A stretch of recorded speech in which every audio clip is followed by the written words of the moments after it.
তোমাকে পেয়ে গেলে হয়তো আমার একটা চাওয়া পূর্ণ হতো। রাত গভীর হয়ে এসেছে, ঘরের জানালা দিয়ে ঠান্ডা বাতাস ঢুকছে, আর বাইরে বৃষ্টির টিপ টিপ শব্দ। মেয়ের ফোনের স্ক্রিনের দিকে তাকিয়ে আছে, পুরনো কিছু মেসেজ খুলে দেখছে, যেগুলো অনেকদিন আগে পাঠিয়েছিল নাফিস।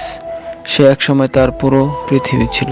তাদের গল্পটা হয়তো সাধারণ কারো কাছে, কিন্তু মেহেরের কাছে এটা ছিল সবচেয়ে দামি গল্প।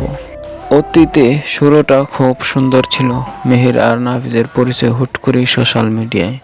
প্রথম দিকে কথাবার্তা ছিল একদম সাধারণ, কিন্তু আস্তে আস্তে সেটা অন্য রূপ নেয়।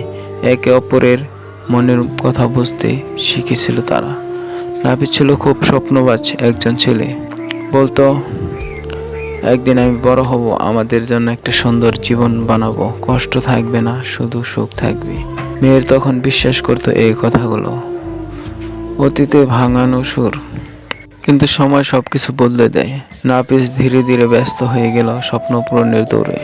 ফোনের উত্তর আসতে দেরি হতো, আগের মতো কথা হতো না। একদিন মেহের জানতে পারলো নাফিস অন্য কারোর সাথে জীবন গড়ার সিদ্ধান্ত নিয়েছে। সে কিছুই বলেনি, কেবল একবার জিজ্ঞেস করেছিল, তুমি কি একটু আমার কথা ভাবলে না? নাফিস চুপ করেছিল কিছুক্ষণ, তারপর বলছিল, আমি যদি তোমার থাকতাম তাহলে তুমি হয়তো আমাকে আটকে রাখতে, কিন্তু আমার স্বপ্নগুলো আমাকে ডাকছিল, আমি যেতে বাধ্য হয়েছি। আজ এত বছর পরেও মেহের জানে, যদি নাফিস থাকে আজ এত বছর পরেও মেহের জানে, যদি নাফিসকে পেয়ে যেত তাহলে তার একটা চাওয়া পূর্ণ হতো। কিন্তু এখন সে বুঝতে পারে, সব পাওয়া সুখের নয়, আর সব না পাওয়া দুঃখেরও নয়। সে ফোনের স্ক্রিন লক করে জানালার দিকে তাকায়।